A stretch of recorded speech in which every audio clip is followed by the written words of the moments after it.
Welcome to the League of Legends Champion Spotlight, featuring Wukong, the Monkey King. The Monkey King is a tricky, elusive melee damage dealer. His abilities allow him to dart around combat or jump into the fray and take on all your opponents at once. His passive is Stone Skin, which bestows bonus armor and magic resist for every nearby enemy champion. Crushing Blow causes your next attack to deal bonus damage and lower the armor of whomever you hit. Activating this ability resets your attack timer, so try to use it immediately after landing a normal attack. Decoy leaves behind a copy of yourself while you turn invisible. After a brief delay, the decoy damages all nearby enemies and your stealth ends. Using decoy looks almost identical to simply pressing S to stop, which can give you a lot of interesting tricks. Nimbus Strike causes you and 2 clones of yourself to leap toward and damage up to 3 enemies in a target area. Immediately after leaping, you gain bonus attack speed for a short time. Cyclone is Monkey King's ultimate. Cyclone gives you bonus movement speed and damages nearby enemies for a few seconds. Any enemies hit by Cyclone are also knocked into the air, but only once per ability cast. Early game harassment with Nimbus Strike can really set you ahead, especially against slow mages. Throughout the early game, you can really get some free harassment with armor penetration and an early Doran's Blade. At level 2, you can upgrade this harassment. Close the gap with Nimbus Strike and follow up with Crushing Blow. As you can see, I repeatedly force Veigar back to his turret, chewing through health potions. I continue to pressure Veigar throughout the lane, knowing that I can secure the kill with Ghost and Flash. After dropping him to 10% health, I try to head behind his turret to cut off his escape. Seeing him hide underneath it, I make sure to take my time. Once I see him cast Dark Matter, I move around it and only push in when I know I'll land all my abilities. I flash out and take the kill relatively unscathed. Cyclone is a great way to set up for your teammates. I see Pantheon begin Grand Skyfall, so I use Ghost and Cyclone to guarantee a knockup on Veigar. Once I know the kill is secured for Pantheon, I back off to make sure I survive the encounter. In mid, I take on Ezreal. I leap in with Nimbus Strike, and after he tries to evade me, I hit him with Crushing Blow to reduce his armor before taking him down with Cyclone. Because of Sheen, my burst damage is strong enough to take on Olaf, forcing him to run. Monkey King also makes for a great assassin. Here I clean up Ezreal after a small fight. With Ghost and Trinity Force, I have an even easier time with Leona. With over 500 movement speed, there's no chance for her to escape, especially when I trigger the slow from Trinity Force. Monkey King has a ton of hidden complexity. As I run from the fight in mid, I decoy and then change directions, hoping that my opponents will continue to head left. They guess correctly, so I Nimbus Strike to the enemy farther away, which allows me more distance from the enemy Monkey King. Once I make it out, I see Leona get into a fight. Unfortunately, upon seeing Veigar, I don't see any way of helping, so I have to let her die. After retreating, I see Decoy is back up, so I stay around to see if I can get into a fight. Sure enough, the enemy Monkey King shows up. In close quarters, you want to lead with Crushing Blow, as it will make Nimbus Strike deal more damage. At this point, I decoy. Pantheon is coming in from the top left. My decoy is camping in the brush, and I head to the bottom right.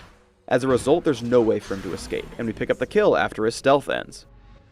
Pressing S for stop looks almost identical to actually activating decoy.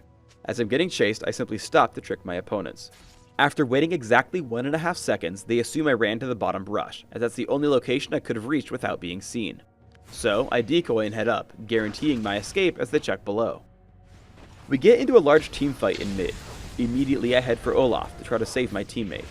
As I chase, I can't quite get into range for Nimbus Strike. However, I know it will target multiple enemies, so I jump to Ezreal and the resulting clones kill Olaf for me. I chase Ezreal with Cyclone and lead him to knock out Veigar and to wait for his Arcane Shift. As I Nimbus Strike Veigar, a perfectly timed flash allows him to escape me. Turning to Leona, I use a couple of small tricks and optimizations. I land Crushing Blow first to lower her armor, then I land a second basic attack which lets her walk out of range, but I can Nimbus Strike to catch back up.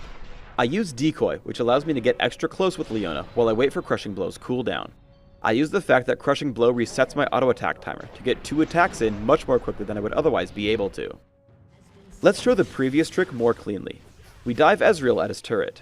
I jump him with Nimbus Strike, follow up with a basic attack, and immediately use Crushing Blow, dropping him to less than 1/4 of his health. As he runs, I simply chase with Ghost and Crushing Blow, because I know he'll die in one more attack. Juking enemies with Stop is probably my favorite part of Monkey King, so I'll show it to you again. Here I'm chased by the enemy Monkey King. I press Stop and he just turns around, giving up on the chase, so I simply walk away. I run away from a teamfight in mid.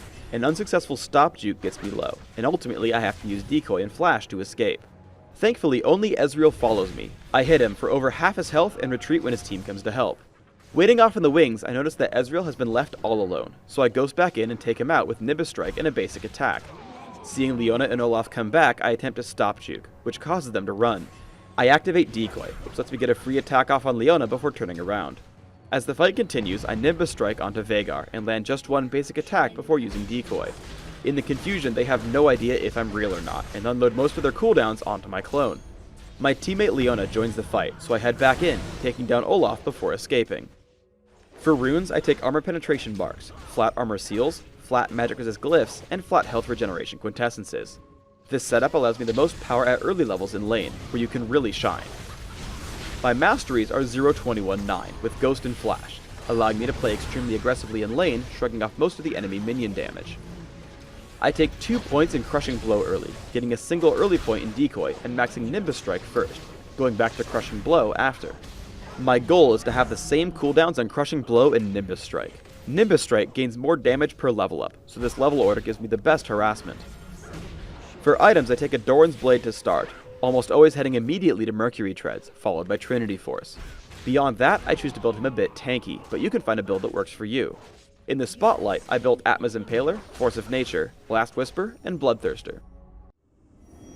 Thanks for tuning in to the Wukong Champion Spotlight. Please subscribe to the Riot Games YouTube channel and leave us your comments below.